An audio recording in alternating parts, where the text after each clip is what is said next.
네, 오늘은 어, 새로운 삶 여섯 번째 시간으로 영접에 대해서 하도록 하겠습니다. 우리 하기 전에 앞에서 했던 것 다 복습하고, 요점만 복습하고 오늘 영접에 대해서 하도록 하겠습니다. 요한복음 3장 16절을 가지고 공부하고 있습니다. 요한복음 3장 16절 여러분 다 아시죠? 하나님이 세상을 이처럼 사랑하사 할 때 하나님이 어떤 하나님이라고요? 창조주 하나님이라고 말씀을 드렸습니다. 하나님은 이 모든 만물을 창조하신 주인, 주님 되시는 창조주라고 말씀을 드렸습니다. 그분으로부터 모든 것이 시작된 겁니다. 그분이 주권자이십니다. 그분이 주님이라는 겁니다. 하나님이. 그러므로 이 하나님이 주인, 창조주가 되시기 때문에 모든 것들은, 모든 만물들은 하나님을 위해서만 존재해야 되는 겁니다. 그게 창조 원리였습니다. 이 땅이 창조된 원리. 근데 세상 사람들은 이것을 모릅니다. 자, 이게 구약에 있던 이 개념이 자, 신약에 넘어와서 예수 그리스도를 어떤 분으로 영접해야 된다고요? 주님으로 영접해야 된다고 말씀드렸습니다. 하나님의 창조 주권이 회복되는 것이 바로 복음이라고 말씀을 드렸습니다. 그분이 모든 만물의 주권자, 창조주가 되셨는데 그것이 이제 우리 신약에 넘어와서 이것을 회복시키는 것이 누구를 통해서? 예수 그리스도 누구시죠? 하나님이신 그분을 통해서 우리가 그분을 주님으로 영접함으로 하나님의 구약에 있을 때 하나님의 창조주 개념이 회복되는 겁니다. 이건 좀 어렵게 얘기한 거고. 네, 그래서 기억해야 됩니다. 하나님은 창조주가 되신다. 우리는 하나님을 위해 존재하는 피조물이다 라고 말씀드렸습니다. 근데 세상을 이처럼 사랑하사 할 때 이 세상이 어떤 세상이라고요? 바로 죄를 범한 세상이라고 말씀을 드렸습니다. 자, 죄는 두 가지가 있다라고 말씀을 드렸습니다. 죄는 두 가지만 기억하면 됩니다. 첫 번째, 더 sin. 앞에 더를 붙이면 하나밖에 없는 근본적인 죄, 원죄라는 의미라고 말씀을 드렸습니다. 이게 뭐죠? 근본적인 죄. 많은 것들로 설명을 합니다. 뭐 원어적으로는 관역을 이제 벗어나는 것 이렇게 얘기도 하고, 어떤 사람들은 뭐 여러 가지 얘기를 할 수 있습니다. 근데 성경에서 이 원죄는 여러분 인간이 하나님이 주인이 아니고 인간이 주인이 되는 것이 바로 원죄라고 말씀을 드렸습니다. 하나님이 주권자이고 주인이 되어야 되는데 그 자리에 인간이 주인이 된 것, 이것이 죄라고 말씀드렸습니다. 이 죄가 가장 중요합니다. 이 죄를 아는 게. 자, 보십시오. 왜 이게 중요하냐. 이 죄를 할 때 사람들이 어떤 사람들이 이 죄를 모르면 교만해집니다. 어떻게 교만해지냐면 죄인은 두 가지 죄인의 모습이 있습니다. 어떤 사람들은 이 죄를 범하고 자기가 주인 되어서 살아갈 때 죄를 많이 범하는 사람이 있습니다. 이 세상에서 뭐 강도직도 하고 도둑질도 하고 심지어 살인도 하는 그러한 죄인이 있습니다. 하나님을 떠나서 자기가 주인 될 때. 근데 세상 사람들이 보기에 좋은 죄인이 있습니다. 세상 사람들이 인정하는 죄인. 어떤 죄인이죠? 열심히 사는 겁니다. 열심히. 그래서 사람들 보기에 공부도 잘하고 좋은 직장 가고 결혼도 잘하고 사람들한테 착하게 행동하고 봉사도 많이 하고 헌금도 뭐 교회라고 하면 여러 가지 착한 일도 하고 선행도 하고 이렇게 지내는데 주인은 자기 자신인 겁니다. 자기의 만족, 자기의 기쁨, 자기를 위해서 이 일을 열심히 하는 죄인이 있습니다. 이 죄인은 죄인이라고 생각하지 않습니다. 심지어 자기도 자기가 죄인이라고 생각하지 않습니다. 나는 뭐 나쁜 짓 한 적, 도둑질 한 적도 없는데 이렇게 열심히 선행을 하고 사람들이 다 나를 착하다고 그래. 나를 다 괜찮다고 그래. 나는 법 없이도 살 사람이라 그래. 나는 죄인이 아니야. 이렇게 얘기합니다. 왜 그럴까요? 왜 그럴까요? 죄를 모르기 때문입니다. 성경은 이것을 그렇게 나쁜 짓 하고 세상 사람들이 보기에 그것을 원죄라고 하지 않습니다. 자기가 주인 된 것을 원죄라고 했습니다. 그렇게 사는 사람이 더 위험합니다. 사실은 도둑질하고 강도질하는 사람보다 회개하기 더 힘든 사람도 있습니다. 어떤 사람이요? 세상 사람들의 보기에 인정되는 죄인, 이 사람이 회개하기가 더 힘듭니다. 이 사람들은 자기가 죄인이라 그러면 자기 죄인이라고 생각하지 않습니다. 그럼 어떻게 하냐? 교만합니다. 나는 저 사람보다 나아. 저 사람 봐봐. 성경공부 참석 안 하고 기도도 안 하고 나는 기도하고 성경공부 참석하고 이렇게 봉사도 하고 선행도 하고 내가 뭐 나쁜 말도 욕하는 것도 아니고 뭐 잘 살고 있잖아. 열심히 해서 비즈니스도 뭐 열심히 하고 집에서도 아내한테 잘하고 남편한테 잘하고 자녀한테 잘하고 난 괜찮아 이렇게 얘기합니다. 근데 보십시오. 여러분 좀 제가 반복하면서 얘기하지만 지금까지 요 시간까지 전에 여러분 삶을 자세하게 냉정하게 한번 돌아보십시오. 여러분이 죄인 되려고 안간힘을 썼을 겁니다. 아니면 본능적으로 여러분이 여러분이 주인인 것처럼 살아갔을 겁니다. 본능적으로. 하나님을 떠나는 그 순간부터는 내가 주인 됩니다. 우리는 여전히 죄성이 있기 때문에 우리가 주인 되어서 우리의 만족, 우리의 기쁨으로 살려고 합니다. 왜냐? 죄인이기 때문입니다. 여전히 은혜 받은 죄인이 구원받은 사람이잖아요. 여전히 우리는 죄성을 가진 죄인이기 때문에. 그러므로 이 죄를 바르게 하는 사람은 겸손합니다. 자, 이 더 sin, 죄로부터 파생된 게 바로 sins라고 했습니다. 거짓말하고 뭐 도둑질하고 이게 이 원죄로부터 근본적인 죄로부터 파생된 겁니다. 내가 주인 되어서 살아가려고 할 때 생긴 죄악들, sins 복수로 해서 그게 거짓말, 교만 이런 거 자기의 이런 것들입니다. 살인 이런 것들이 바로 sins입니다. 자, sins를 회개하는 건 아니라 그랬습니다. sins 내가 도둑질했다, 거짓말했다 이런 걸 회개하는 게 아니고 하나님이 회개하라 그럴 때는 내가 주인 되어서 살아왔던 이 원죄, 근본적인 죄를 회개하는 거라고 말씀을 드렸습니다. 근데 sins를 자기가 했기 때문에 내가 거짓말했어. 우리 아내 몰래 바람을 피웠어. 내가 그 도둑질을 했어. 이런 걸로 내가 죄인이야. 그 하나님께 회개하는 것, 그 회개는 온전한 회개가 아닙니다. 왜 그랬는지 내가 주인 되어서 살아갔기 때문에 오는 결과일 뿐입니다. 이 원인을 회개해야 됩니다. 내가 주인 되어서 살아왔던 죄, 그 죄를 회개하는 거였습니다. 자, 이 죄를 용서하기 위해서 하나님은 하나님이 하신 두 가지가 있습니다. 하나님이 세상을 접살아서 독생자를 주셨으니 독생자를 주셨던 하나님 방법 두 가지라고 말씀을 드렸습니다. 하나님이 우리를 위해서 하신 두 가지, 죄인 된 우리를 위해서 십자가와 부활이라고 말씀드렸습니다. 십자가는 뭐라고요? 십자가는 하나님의 은혜와 공의가 한꺼번에 이루어진 사건이라고 말씀을 드렸습니다. 하나님의 은혜, 우리의 힘으로 우리가 주인 되어서 살아갔던 죄인이 우리의 힘으로 하나님께 나갈 수 없는데 하나님이 예수 그리스도를 보내셔서 은혜로 구원받게 하신 겁니다. 그 십자가에 예수 그리스도가 대신 우리를 위해서 죽어 주신 겁니다. 우리가 할 수 없기 때문에. 자, 그게 은혜입니다. 근데 공의도 있다 그랬습니다. 공의가 뭐라 그랬죠? 피 흘림이 없이는 사함이 없다. 라는 것을 하나님이 법칙으로 정해 놓으셨습니다. 근데 그것을 지키는 것이 공의라고 말씀합니다. 하나님은 말씀하신 것을 신실하게 지키시는 분이십니다. 하나님의 의를 만들어 놓으시면 그 의를 하나님은 지키시는 분이십니다. 그게 공의입니다. 하나님이 피 흘림이 없이는 사함이 없다라는 원칙을 만들어 놓으셨습니다. 구약에. 그래서 그것을 지키면서 우리를 용서하려면 반드시 어떻게 되죠? 피 흘림이 있어야 되는 겁니다. 그 피 흘림이 뭐죠? 예수 그리스도 십자가의 피, 예수 그리스도 우리를 대신해서 피 흘려 주셨다는 겁니다. 그래서 하나님은 하나님의 의로운 것, 거룩한 것을 타협하지 않습니다.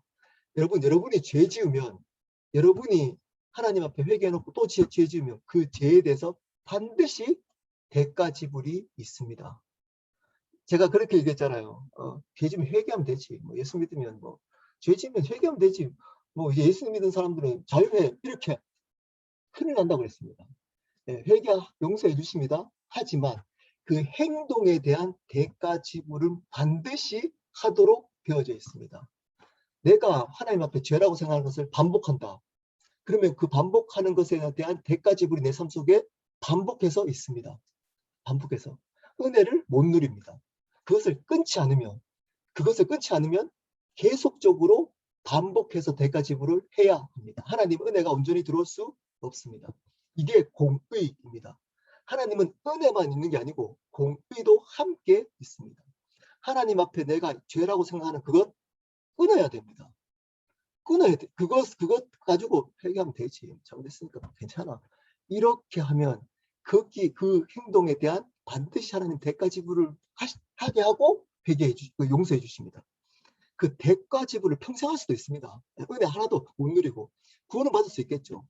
그러므로 하나님은 십자가를 볼 때 공의도 함께 이것을 함께 이루었다고 말씀을 드렸습니다. 자, 그리고 십자가 할 때 이론 얘기할 때 얘기했죠. 십자가는 이미 우리의 죄와 사망을 이긴 중요한 의미가 있습니다.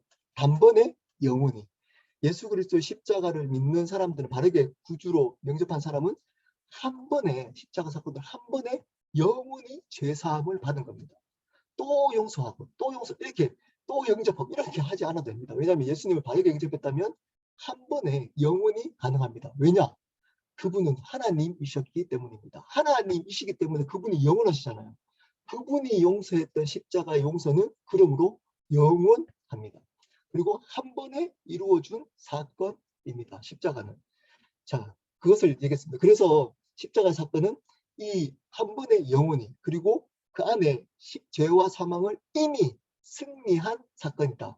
용서해 주신 제사함이 이미 일어난 사건이다. 그리고 모든 사단의 세력, 오늘 나눴던 그 자매님 삶에 있었던 여러 가지 사단의 공격도 이미 십자가에서 승리하신 겁니다. 그 승리를 믿음으로 받아들일 때 그 사단의 세력들은 떠나가게 되어져 있습니다. 왜냐? 십자가의 사건은 죄의 용서, 죄와 사망의 용서뿐만 아니라 사단의 세력으로부터 이미 승리한 사건이기 때문입니다. 그 십자가가 그 심령 가운데 믿음으로 들어오면 사단은 떠나가게 되어 있습니다. 왜냐? 이미 예수 그리스도가 십자가에서 모든 사단의 세력으로부터 승리하셨기 때문입니다. 자, 그것을 믿는 것입니다. 십자가는. 자, 그리고 부활이라고 말씀드렸습니다. 십자가와 부활을 함께 믿어야 된다고 했습니다. 자, 십자가는 죄사함을 단번에 영원히 용서해 준 사건이라고 말씀을 드렸습니다. 그러면 부활은 뭐죠? 그분이 하나님이심을 증명한 겁니다. 모든 믿음의 증거가 되는 것이 바로 부활이라고 말씀을 드렸습니다. 십자가에 그냥 돌아가시기만 하면 그분은 인간이잖아요. 십자가에 돌아가시면 그분은 인간이거든요. 근데 그분이 부활하심으로 그분이 하나님 되심을 증명하셨습니다. 그러므로 이 부활을 통해서 십자가의 사건이 확증된 겁니다. 확증.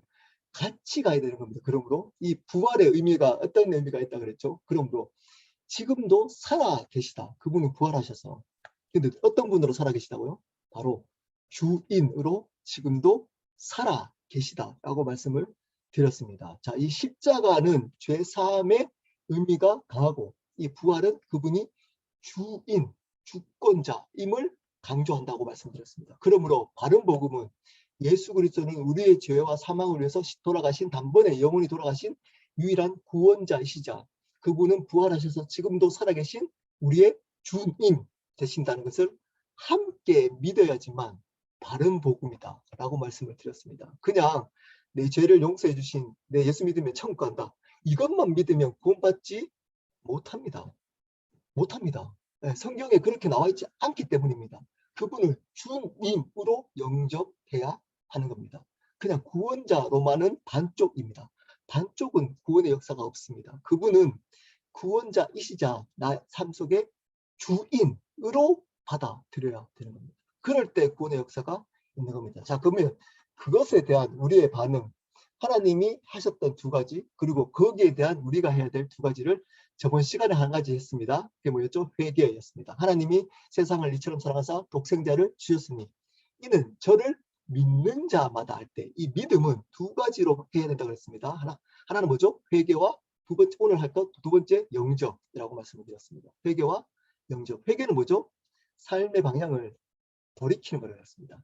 그냥 내가 주인 되어서 살아가는 게 아니고 이분이 나의 삶의 구원자이시자라고 애드만 시킨 게 아니고 내 삶 전체를 터닝하는 거라고 그랬습니다. 내 잘못했습니다. 입술로만 하는 거 아니라 그랬습니다. 내 삶 전체가 그 죄로부터 터닝하는 것이 회개이듯이 내 삶도 내 삶의 회개는 뭐죠? 내가 주인 되었던 살아왔던 삶에서 예수님을 주인으로 사는 삶으로 턴하는 거였습니다. 턴 방향을 바꾸는 걸 회개라고 말씀을 드렸습니다. 네, 내가 주인 되었던 것을 회개하는 겁니다. 회개는 내가 주인 되어서 살아왔던 예수님을 믿지 않아서 그래서 내가 주인 되어서 살아왔던 것을 회개하고 이제는 예수님을 주인으로 받아들인 겁니다. 그것이 바로 오늘 영접입니다. 하나는 회개, 내가 주인이었던 것을 고백하고 인정하는 것. 두 번째는 이제 영접, 오늘은 영접을 하도록 하겠습니다. 그분을 주인으로 받아들이는 것입니다. 자, 오늘 나눠졌던 혹시 그거 있으시면 만약에 한주점이 없으시면 듣고 들어주시면 됩니다. 자, 영접에 대해서 하도록 하겠습니다. 두 가지를 오늘 하도록 하겠습니다. 두 가지. 영접의 진정한 의미, 그리고 두 번째, 영접할 때 어떤 분으로 영접해야 하는가. 앞에서 반복해서 했지만 또 강조하도록 하겠습니다. 예, 강조하고 또 강조해야지 여러분 안에 심령 속에 심겨지기 때문입니다. 자, 영접의 의미. 영접의 의미. 예수님을 믿는다는 것은 예수님을 영접하는 것입니다. 자, 요한복음 1장 12절입니다. 영접하는 자, 곧 그 이름을 믿는 자들에게는 하나님의 자녀가 되는 권세를 주셨으니. 영접하는 것이 그 이름을 믿는다라고 말하고 있습니다.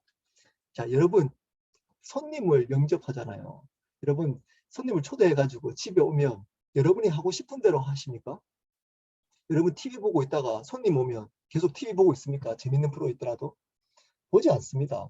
손님을 맞이하고 손님에 따라서 움직입니다. 그것이 영접입니다. 쉽게 얘기하면. 자, 예수님을 영접한다. 이게 뭘까요? 내 마음대로 살아가지 않는다는 겁니다. 그분의 뜻대로 살아간다는 겁니다. 그게 믿는 거라는 겁니다. 그게. 내가 하고 싶은 대로 살아가면서 믿습니다. 그거는 믿는다는 게 아니라 하나님 그거는 믿음으로 인정 안 한다는 겁니다. 다르게 믿는다는 것은 뭐냐면 그분을 내 삶 속에 영접하는 거랍니다. 영접하는 것이 믿는다는 겁니다. 그럼 영접이 뭔지 알아야 될 거 아니에요. 믿는 것이 영접이라면. 그러므로 그런 것은 다른 믿음이 아닙니다. 예수 믿는 사람 앞으로 나오십시오. 그래서 막 와가지고 막 한 1000명씩 와가지고 막 기도해가지고 예수 믿었습니다. 이런 거.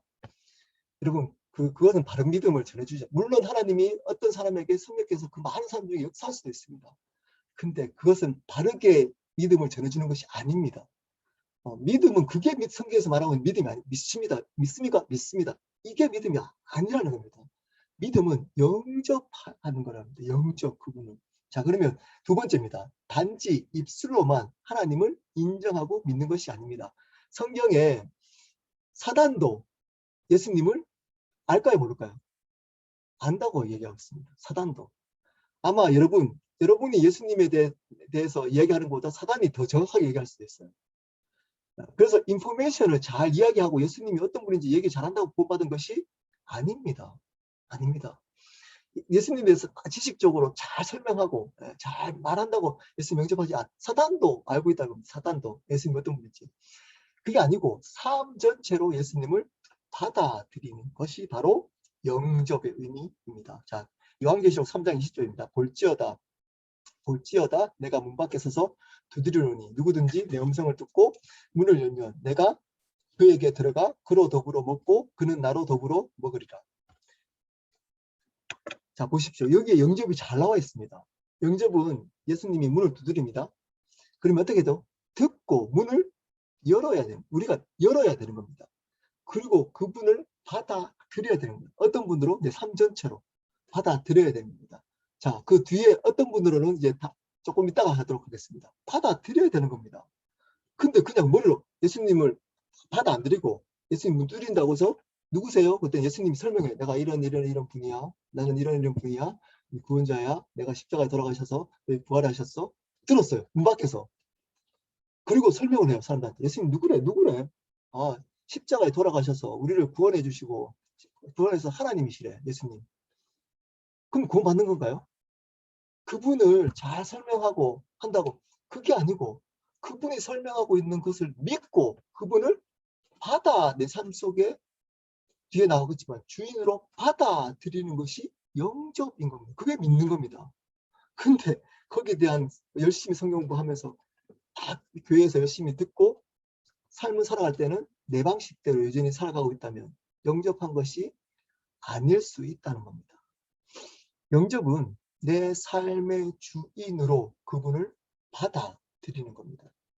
자, 데살로니가전서 5장 10절입니다. 예수께서 우리를 위하여 죽으사 우리로 하여금 깨어있든지 자든지 자기와 함께 살게 하려 하셨느니라. 사는 것. 자, believe in 이라고 하잖아요. believe Jesus라고 하지 않고 believe in 이라고 붙이자. in. 왜 in을 붙이냐면 영어에서도 in을 붙이거든요. 예수 믿습니다 할 때 believe Jesus라고 그래요. believe in Jesus라고 그래요. 왜냐? 원어에 그렇게 나와 있기 때문에. 원어에 이 in이라는 전치사에 해당하는 전치사가 나와 있어요. 예수 믿으라 할 때. 왜 원어에 in을 붙일까요? 믿는다라고 할 때는 in 안에 그 안에 거하는 것을 믿는다라고 인정하기 때문입니다.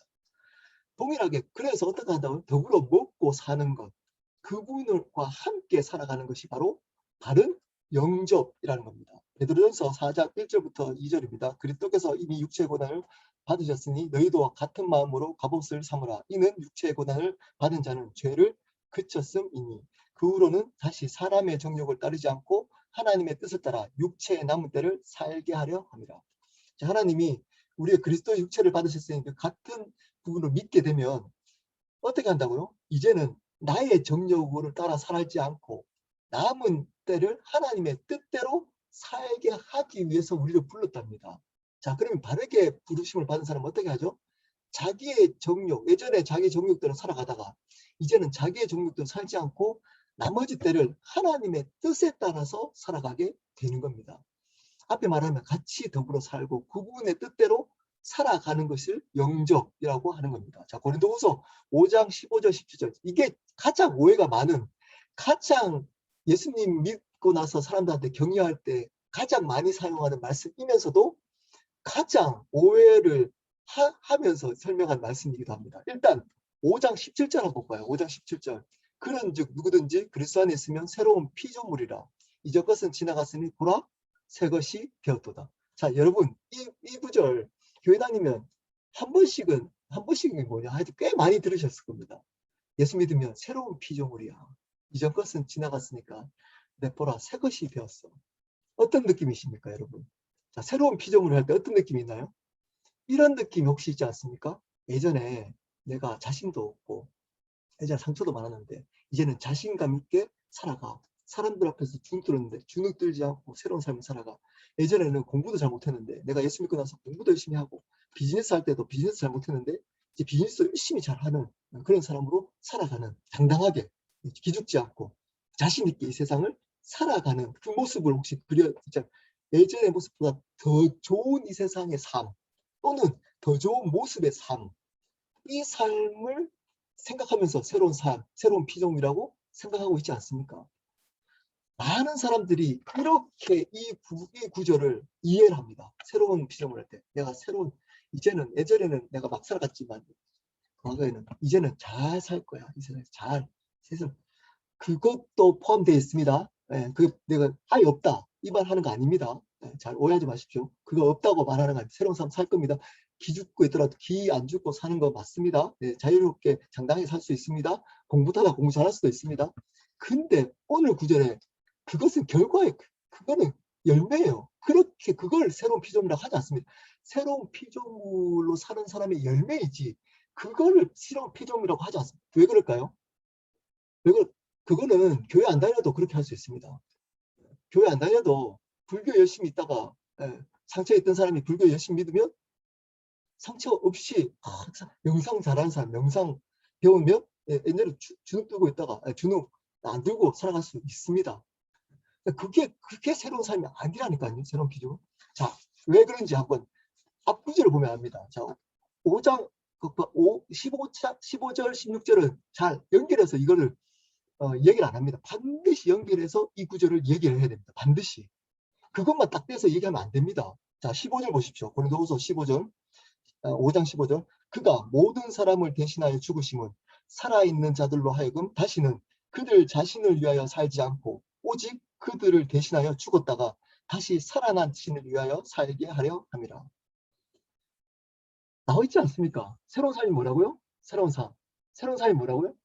새로운 삶은 다시는 그들 자신을 위해서 살지 않고 자기 자신을 위해서 자기가 주인 돼서 살지 않고 오직 그들을 대신하여 죽었다가 다시 살아나는 일을 위하여 사는 것. 이게 새로운 피조물인 겁니다. 제가 맨날 얘기하는 거 뭐죠? 예수님이 주인으로 사는 삶이 새로운 피조물인 겁니다. 여기서 새로운 피조물은 내 마음대로 내가 자신 있게 살아가는 게 아니고 내가 주인 되어서 열심히 더 당당하게 살아가는 거예요. 그분의 순종하고 그분의 뜻대로 나를 죽이고 오히려 살아가는 것. 그게 새로운 피조물인 겁니다. 그게 새로운 피조물인 겁니다. 예. 그래서 보십시오. 16절. 그러므로 우리가 이제부터는 어떤 사람도 육신을 따라 알지 아니하노라. 비록 우리가 그리스도로 육신을 따라 알았으나 이제부터는 그같이 알지 아니하는 자. 육신을 따라 알지 않는다. 어떤 사람도 육신을 따라 알지 그리스도로 육신을 따라 알았으나 이제부터는 그같이 예수님을 알 때 예수님을 어떻게 안다고요? 육신의 눈으로 안답니다. 예수님 믿으면 잘 돼. 예수님 믿으면 회복돼. 예수 믿으면 이렇게 봐봐. 힘들지, 비즈니스 힘들지, 남편 관계 어렵지, 부부 관계 어렵지. 예수 믿으면 회복돼. 자녀 잘 말 안 들지, 예수 믿게 해. 그러면 자녀 말 잘 들어. 공부 안 하고 사고 치지. 예수 믿으면 사고 안 쳐. 그렇게 설명을 하면 안 된다는 겁니다. 그렇게 복음을 전하면, 물론 이제 이해를 시키기 위해서, 좀 지혜롭게 하기 위해서, 그렇게 방법을 써서 접근할 수는 있습니다. 그걸 무조건 내가 또 무시하면 너무 극단적이고 그러니까. 그렇게 지혜롭게 하기 위해서 그렇게 할 수 있습니다. 그렇지만 반드시 그렇게 해놓고 얘기해야 되겠어요. 뭐죠? 예수님을 영접하는 것은 뭐라고요? 그분을 주인으로, 너 삶의 행복을 위해서 살아가는 게 아니야. 예수님을 위해서 살아가는 거야. 그게 새로운 피조물이야. 예수 믿는 거야. 라는 것을 반드시 가르쳐야 됩니다. 근데 어느 순간 이 얘기를 안 합니다. 빠뜨립니다. 그래서 행복하게 살게 될 거예요. 예수 믿으면. 육신에 따라서. 이런 가르침이 판치고 있습니다. 교회에. 예수 믿으면. 그래서 새벽기도 열심히 나오고 열심히 봉사도 하고 헌금도 하고 그래 놓고 딱 교회 나가면 내 마음대로 살아가요. 내가 하고 싶은 대로. 이제 과거의 모습 그대로 살아갑니다. 예수 믿은 것 아닙니다. 예수 믿은 영접한 것 아닙니다. 그 주인을 바꾸는 겁니다. 내 삶의 주인을. 그렇다고 해서 온전해질 수 있나요? 넘어지죠, 당연히. 주인이 바뀌어도 내가 또 실수할 수 있고 넘어질 수 있고 또 죄질 수 있습니다. 근데 그런 사람은 그 죄를 반드시 넘어서고 어느 순간부터는 하나님 기뻐하는 삶을 살아가는 삶으로 바뀌게 되어져 있습니다. 그리고 그 넘어졌을 때 겸손합니다. 겸손합니다. 큰 소리 치지 않습니다. 그리고 항상 겸손합니다. 교만하지 않습니다. 왜냐? 자기가 보십시오. 여러분 잘 보십시오. 어떤 사람들에 대해서 신앙을 판단하거나 저 사람 신앙이 좀 아니야 할 때 그 판단의 기준이 누구한테 있죠? 나에게 있을 가능성이 높습니다. 그 말은 다른 말로 지금 우리가 쓰는 말로 뭐죠? 내가 주인이기 때문에 판단하는 겁니다. 그것이 하나님을 대적하는 가장 무서운 죄도 모르고 그냥 판단하는 거예요. 교만에 있어서. 내가 주인 되는 것이 하나님께 가장 심각한 대적하는 죄입니다. 근데 그 죄를 아무렇지도 않게 짓고 있잖아요. 그러면서 자기는 신앙이 괜찮다 그래요. 착각합니다. 어떻게 교회도 열심히 참석하고 성경도 참석하고 기도도 하고 좀 삶도 변했고 사람들 보기에는 착하다 그러고 이러니까 자기는 괜찮다 그래요. 그렇지 않습니다. 그러면서 자기가 주인 돼서 살아가요. 내가 주인, 내 생각, 내 방식대로. 그러면 그게 가장 하나님이 보시기에 심각한 죄입니다. 새로운 피조물로 산다는 것은 내가 주인으로 살아가지 않고 철저하게 그분의 뜻대로 그분의 음성을 따라 그분께 순종하고 살아가는 것을 의미하는 겁니다. 자, 똑같은 말, 유명한 말씀 있잖아요. 자주 쓰잖아요, 이 말씀도. 그런데 고린도후서 5장 17절과 갈라디아서 2장 20절이 같은 말인지를 모릅니다, 사람들이. 2장 20절입니다. 내가 그리스도와 함께 십자가에 못 박혔나니 그런즉 이제는 내가 사는 것이 아니라 오직 내 안에 그리스도께서 사신 것이라. 이제 내가 육체 가운데 사는 것은 나를 사랑하사 나를 위하여 자기 자신을 버리신 하나님의 아들을 믿는 믿음 안에서 사는 것이라. 똑같은 말 하고 있잖아요. 똑같은 말 하고 고린도후서 5장 17절하고 똑같은 말입니다. 새로운 피조물이 뭐라고요? 이제는 나를 위해서 내가 주인 돼서 살지 않고 예수 그리스도만을 위해서 살아간다. 그분을 주인으로 살아간다. 갈라디아서 2장 20절, 고린도후서 5장 17절 똑같은 말입니다. 똑같은 말. 그러므로 믿는 자의 열매는 뭘까요? 교회생활 열심히 하는 게 아닙니다. 믿는 자의 열심히 갑자기 교회에 갔다가 교회 찬양 열심히 듣고 좋아지고 막 마음이 평안이 온다. 찬양 들으니까 갑자기 옛날에는 찬송가 들었는데 평안이 없는데 내가 예수님 믿고 나니까 진짜 찬송가 들으니까 눈물이 나. 교회 생활 열심히 하게 됐어. 갑자기 믿는 사람들이 좋아져. 믿는 사람이 너무 좋아. 사람들이 좋아졌어. 물론 그것도 한 열매입니다. 근데 본질적인 열매가 아닙니다. 이것도 열매 중에 하나 맞습니다. 찬양도 좋아지고 또 교회도 심. 근데 그걸 가지고 본질적인 어떤 내 삶의 변화라고 하면 안 됩니다. 왜냐하면 자주 또 지금 이 얘기는 잘 다른 종교에서도 있잖아요. 믿을 때 그렇게 똑같이 고백해요. 여러분 불교 안 믿어봐서 잘 모르잖아요. 불교 안 믿다가 불교를 믿는 사람도 지금 제가 지금 얘가 같은 고백해요. 내가 너무 좋아졌어요. 여기 불교에 있는 모임 있는 사람 너무 좋았어. 보고 싶어져요. 모임이 기다려져요. 그리고 참불가라고 혹시 들어보셨나요? 네, 아마 찬송가만 있는 줄 알았는데 참불가도 있거든요. 네, 어느 순간 참불가 들으니까 가슴이 그래지고 그래요. 그런 종교에서도 내가 종교를 믿으면 그것에 대한 어떤 마음이 호의적인 마음이 생겨요. 근데 그게 변화된 증거일까요? 예수님 믿었 아니라는 겁니다. 예. 열매가 뭐라고요? 주인이 바뀐 삶을 사는 겁니다. 주인이 바뀐 삶. 내 감정, 내 뜻대로 내가 하고 싶은 것 하지 않고 그분의 뜻, 그분이 원하는 것, 그분의 방식대로 나를 죽여가는 거예요. 나를. 내가 하고 싶은 것이다. 내가 말하고 싶어도, 내가 생각하고 싶어도, 내가 어떤 행동을 하고 싶어도 그분이 싫어하니까 내가 하지 않는 삶을 사는 겁니다. 그게 열매예요. 열매. 열심히 교회 다니고 찬송가 들으니까 눈물 나고 기도하는데 눈물이 나고 오랫동안 기도하게 되고 성경 공부 참석하고 헌금하고 이런 것들을 이야기하시면 안 됩니다. 내 주인이 예수 그리스도야. 내가 죽으나 사나 그분을 위해서 나는 존재해. 라는 마음이 잃어버리지 않고 살아가는 것. 그게 증거입니다. 열매. 빌보서 1장 20절 21절 그 절정의 표현입니다. 제가 군대에 있을 때 이 말씀을 쭉 써놓고 훈련받았습니다. 절정입니다.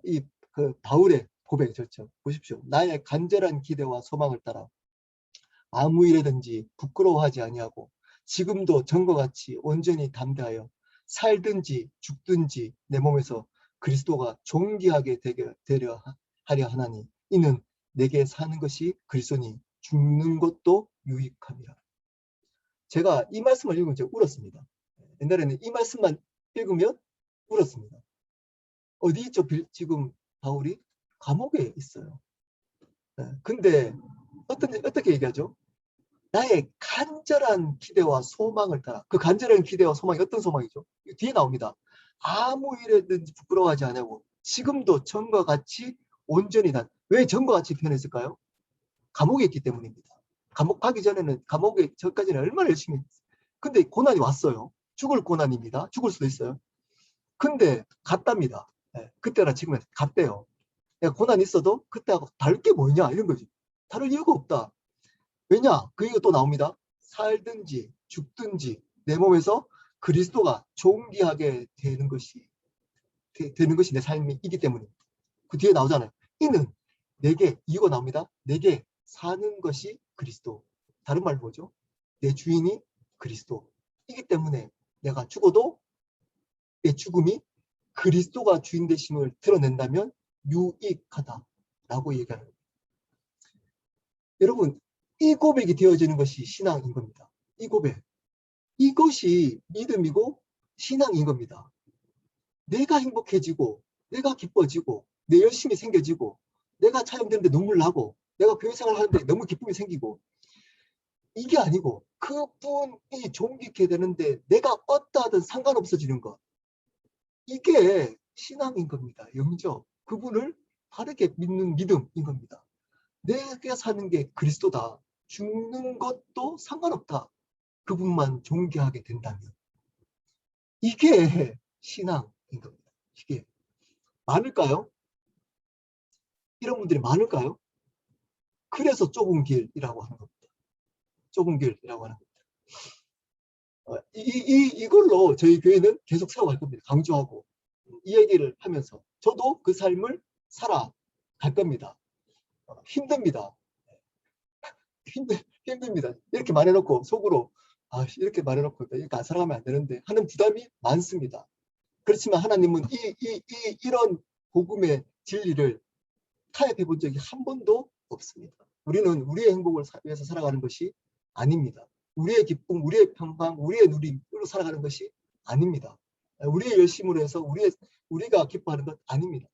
예수 그리스도가 존귀케 되는 것 때문에 내가 기쁨이 사라지고 내 건강이 없어지고 내가 부족하고 취해지더라도 그분이 존귀케 되면 내가 의미가 있다, 유익하다, 기쁘다, 괜찮다 라는 것이 신앙인 겁니다. 신앙.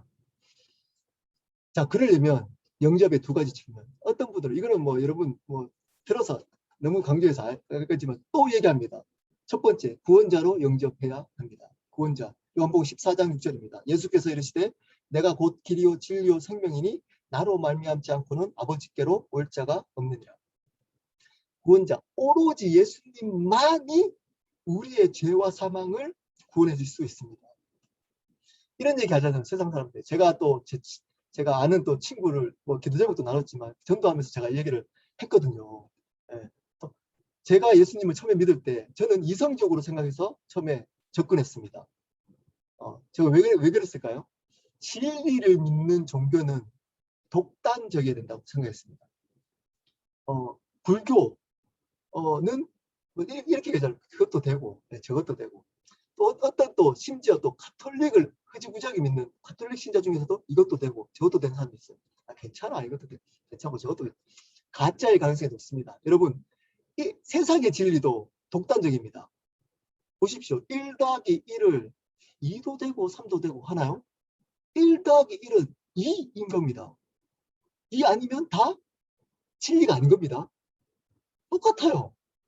네, 하나님의 진리도 독단적이어야 됩니다. 반드시. 이거 아니면 안 돼. 이것만이 맞아. 이렇게 되는 것이 진리일 가능성이 높습니다. 그래서 저는 두 가지 중에 하나라고 생각했습니다. 진리는.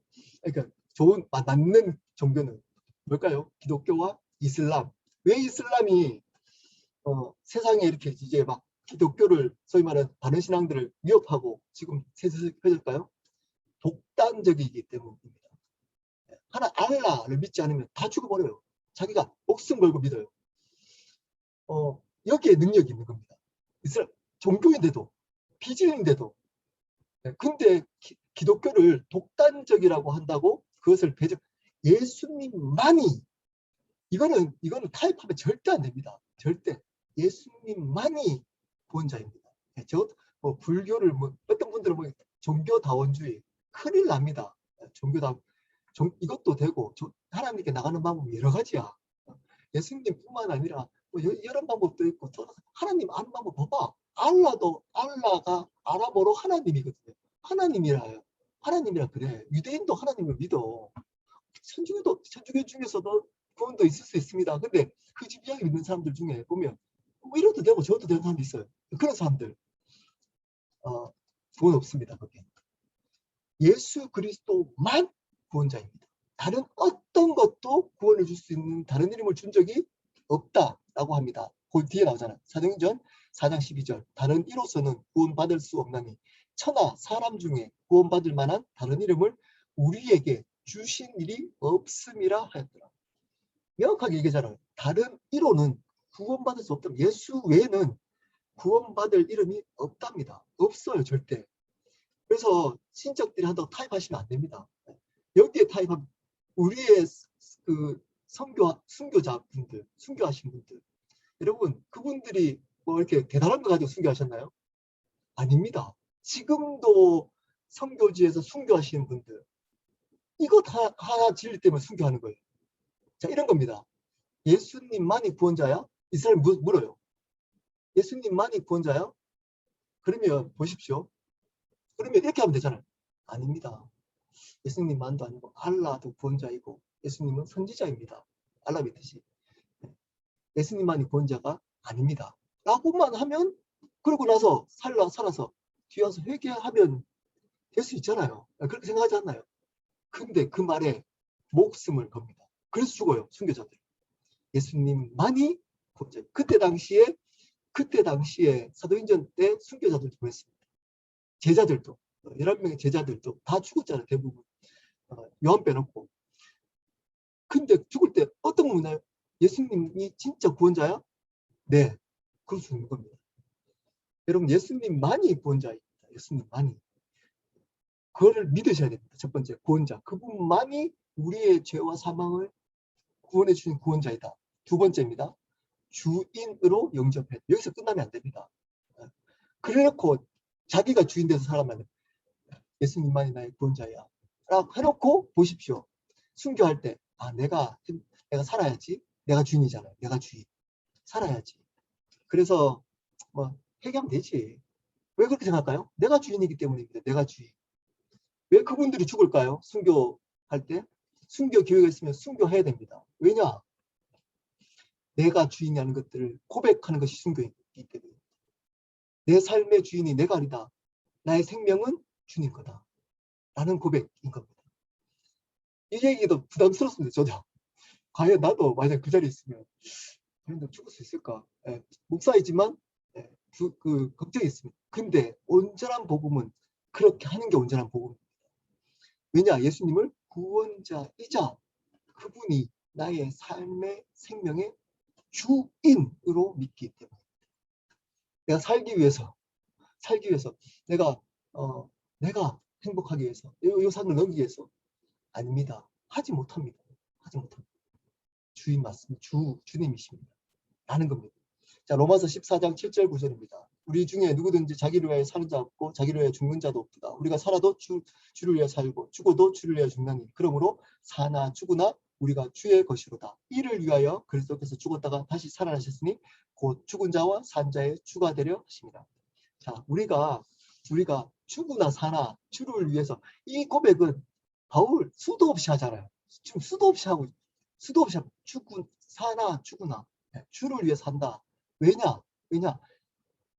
예수님이 죽었다가 살아나신 이유가 모든 살아있는 사람과 지금 죽어있는 사람들 포함해서 모든 죽은 자와 산 자의 뭐가 되기 위해서 예수님이 죽었다가 살아나셨다고요? 주님이 되기 하기 위해서 그렇기 때문에 죽으나 사나 예수님이 살아야 된다. 자, 사도행전 2장 36절입니다. 그런즉 이스라엘 온 집은 확실히 알지니 너희가 십자가에 못 박은 이 예수를 하나님이 주와 그리스도가 되게 하셨느니라. 나누고 있습니다. 주와 그리스도가 되게 하셨느니라. 어떤 신학자는 같은 의미다라고 해석할 수도 하는 사람도 있습니다. 예, 그럴 수도 있습니다. 근데 그러면 왜 따로 분리해 놨을까요? 주와 그리스도가 되게 하셨느니라. 주님과 구원자가 되게 하셨다. 그분을, 예수 그리스도를 구원자이자 주님으로 함께 믿어야 된다는 겁니다. 그분이 하나님이 그렇게 만드셨기 때문에. 예수님을 십자가에 돌아가시고 나서 그분을 너희들을 용서해 주시는 수단, 예수님을 분으로 보내셨고, 그리고 그것에서 끝나는 게 아니고 너희들의 주님이 되게 하려는 의도가 있었기 때문에 우리가 그렇게 믿어야 된다는 겁니다. 자, 사도행전 16장 31절입니다. 맨날 많이 얘기하는, 뭐 지하철역에도 많이 붙어있는 주 예수를 믿으라. 그리하면 너와 내 집이 구원을 얻으리라. 어떤 예수를 믿으라고요? 주님 대신 예수를 믿으라. 예수를 주님으로 믿으라. 그리하면 너와 내 집이 구원을 얻을 거다. 하나님의 시간표이기 때문에 예수님 가족들이 구원 안 받을 수도 있지만 또 하나 이유가 있다는 거, 여기는 이 말씀을 근거로 알 수 있죠. 왜 우리 믿지 않는 가정이 구원을 못 받을까요? 너가 예수님을 주님으로 믿지 않고 있기 때문일 수 있다는 겁니다. 믿는 사람, 믿는다고 하는 그 가족 중에 내가 혼자 믿는데 교회 다니는 엄마 아빠 예수 믿어, 그래놓고 자기는 옆에서 보니까 주님으로 안 살아가요. 자기가 주인이야. 하고 싶은 대로 자기 똑같이 살아가요. 예수가 믿는 가족들 보기에 예수 믿을 때나 지금이나 똑같이 자기가 주인 돼서 살아가요. 그러면 구원의 역사가 없다는 겁니다. 그 가정에. 주 예수를 믿을 때 너와 내 집이 구원의 역사가 있겠다는 겁니다. 여러분이 말만 그냥 해놓고 교회 다녀, 가족들한테 교회 다녀, 배우자에게 교회 다녀 이렇고 자기는 예수님을 주님으로 살아가는 모습을 안 보여줘요. 그러면 그 구원의 역사는 없다는 겁니다. 그 사람에게. 아무리 하고 있는 그 말이 능력이 없다는 겁니다. 자, 로마서 10장 9절 10절입니다. 내가 만일 내 입으로 예수를 주로 시인하며 또 하나님께서 그를 죽은 자 가운데서 살리신 것을 내 마음에 믿으면 구원을 받으리라. 사람이 마음으로 믿어 의에 이르고 입으로 시인하여 구원에 이르니라. 자, 10장 9절 10절 제가 예수님을 믿을 때 받았던 말씀입니다. 예수를 누구로 시인하라고? 주로 시인하며. 자, 여기서 주로 시인한다고 할 때 이 배경을 알아야 돼요. 이 로마 교회에 보낸 편지잖아요. 그때 당시에 네로 황제 때입니다. 만약에 예수님을 주님이라고 시인하면 어떻게 되죠? 사자굴에 들어가요. 그리고 불에 타 죽을 수도 있습니다. 이 뜻인 겁니다. 예수님이 내 삶의 주님입니다. 내 생명과 삶의 주인이십니다. 라고 고백한 목숨을 걸고 내 삶 전체로 고백하고 죽은 자 가운데 부활을 믿으면 구원을 얻겠다는 겁니다. 여러분, 이렇게 믿어야지 구원을 주겠다는 거예요. 그 로마서는 로마 교회를 향해서 지은 서신서입니다. 근데 로마서가 가장 복음에 대해서 자세하게 잘 설명하고 있다라고 말해주고 있습니다. 로마 교회 분들은 예수님을 목숨을 걸고 믿었던 분들이십니다. 우리보다 믿음이 훨씬 좋아요. 근데 바울이 왜 로마 교인에게 이 로마서의 복음을 얘기를 할까요? 왜 복음을 얘기를 할까요? 여러분, 복음이 그렇게 만만한 그냥 예수 입술로만 예수 믿어요 하는 게 아니기 때문입니다. 바울은 그걸 알았기 때문입니다. 그래서 죽음 앞에서 목숨 걸고 신앙생활하고 있는 그들에게 복음을 놓치지 않도록 걱정해서 로마서를 보내고 있는 거예요. 로마서를 통해서 복음을 또 강조하고 또 강조하고 있는 겁니다. 그렇다면 우리는 어떻게 될까요? 로마 교인이 그 복음을 계속 들어야 된다면 우리는 어떻게 될까요? 여러분, 그들보다 한 20배, 100배는 더 많이 들어요. 근데 그러고 있나요? 그렇지 않습니다. 네. 그런 얘기 듣기 싫어요. 또 얘기하나? 또 그렇게 여러분 살아가려고 하지 않습니다. 여러분. 그 다음에 있잖아요. 그걸 좀 선한 영향력, 세상 가운데 선한 영향력. 내가 좀 이렇게 그리스도인으로서 조금 이렇게 잘 살아가는 것, 조금 보기에 조금 좋아 보이는 것, 성숙해지는 것, 이러면서 괜히 자기가 뭔가 된 것처럼. 네. 여러분, 자세히 십자가 배경을 딱 서보십시오. 여러분이 어떤 사람인지 죄를 바르게 복음을 제대로 알아보십시오. 여러분, 은혜로만 살아가게 됩니다. 은혜로만. 그래서 우리가 이것 주인으로 신한 것, 그분을 주로 고백하고 신했다는 걸 잊지 말고 살아가는 것, 계속 들으며 살아가는 것이 복음을 들으며 살아가야 되는 겁니다. 고린도서 12장 3절입니다. 그러므로 내가 너희에게 알리노니 하나님의 영으로 말하는 자는 누구든지 예수를 저주할 자라 하지 아니하고 또 성령으로 아니하고는 누구든지 예수를 주시라 할 수 없느니라. 자, 예수를 주시라 할 수 없느니라. 예수님이 내 삶의 주인이라고 할 수 없다는 겁니다. 여기도 주라고 그랬잖아요. 제가 그랬잖아요. 신약에 예수님을 소개할 때 80%를 주님으로 소개하고 있다 그랬습니다. 주님, 예수님은 우리 삶의 주인이십니다. 베드로전서 3장 15절입니다. 너희 마음에 그리스도를 주로 삼아 거룩하게 하고 너희 속에 있는 소망에 관한 이유를 묻는 자들에게 대답하고 그래서 항상 준비하되 온유와 두려움으로 하고. 자, 여기서 중요한 또 개념이 하나가 있습니다. 거룩하게 되려면 어떻게 해야 된다고요? 그리스도를 주로 삼아야 된다고 하고 있습니다. 그리스도를 주로. 여러분 삶 속에 왜 거룩함이 무너질까요? 그리스도를 주로 삼지 않습니다. 나를 주로 삼습니다. 나를. 교회 다닌다고 하는 사람들은, 안 믿는 사람들은 그렇지 않을 수 있습니다. 아예 모르니까. 여러분, 대부분 성경에 있을 때 이런 얘기들은 믿는 자들을 대상으로 쓸 때가 많습니다. 그리스도를 주로 삼아 하지만 거룩해질 수 있습니다. 근데 이런 겁니다. 나를 주로 삼습니다.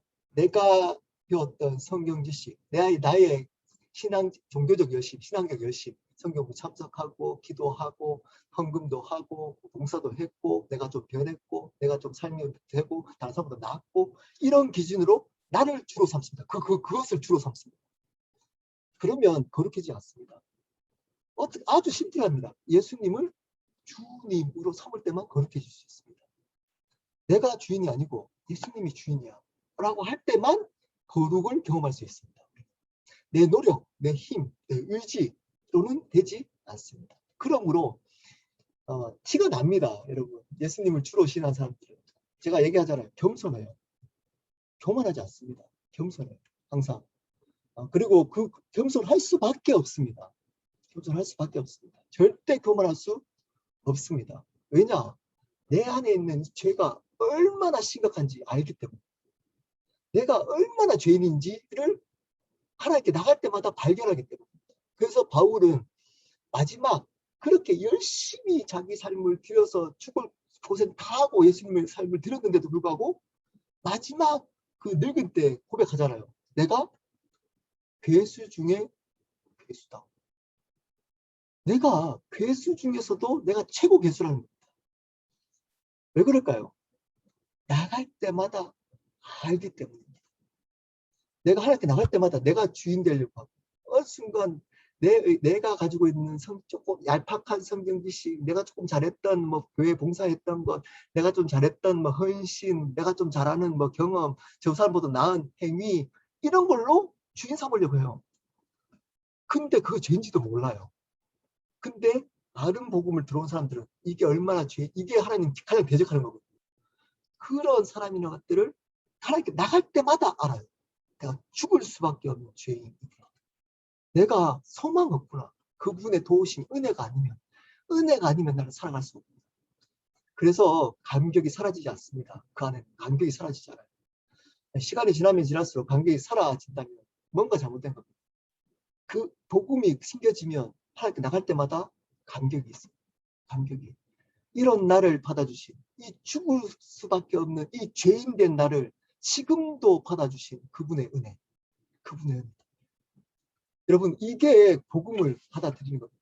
자, 오늘 영접을 했습니다. 복음의 진리는 다 했습니다. 이제 다음부터 삶의 얘기할 겁니다.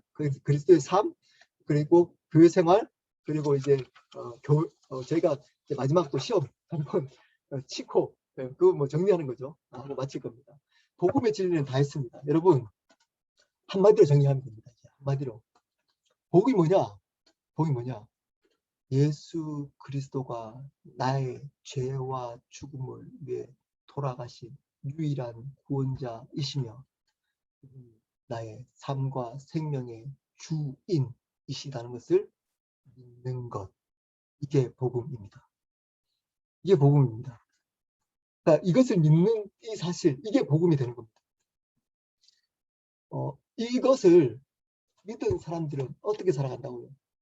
그분을 존귀하게 만드는 것을 내 삶의 가장 중요한 목적으로 살아가게 되어져 있습니다. 그 삶이 어떤 삶인지 구체적으로 다음 시간에 나누도록 하겠습니다. 자, 우리 한 목소리를 기도하고 마치도록 하겠습니다. 오늘 이제껏 또 했던 것, 저는 또 이렇게 하면서도 제가 개인적으로 은혜 받습니다. 이렇게 제가 전하고 나누면서도 복음을 전하고 나눌 때마다 너무 은혜가 되고 경외가 됩니다. 왜 복음의 능력이 없을까요? 이 복음을 전하지 않고 어떤 복음이냐면 너 행복해져. 너 이 세상에 잘 살아가. 복음 믿으면 그렇게 돼. 라는 복음을 전하고 있기 때문입니다. 거기엔 능력 없습니다. 귀신도 웃습니다. 귀신이 더 잘해줄 수 있어요. 귀신이 그런 것보다 더 잘해줄 수 있어요. 그래서 안 믿는 사람들이 더 성공해서 큰 회사 있고 재벌들 다 믿는 사람들이 많잖아요. 그게 아닙니다.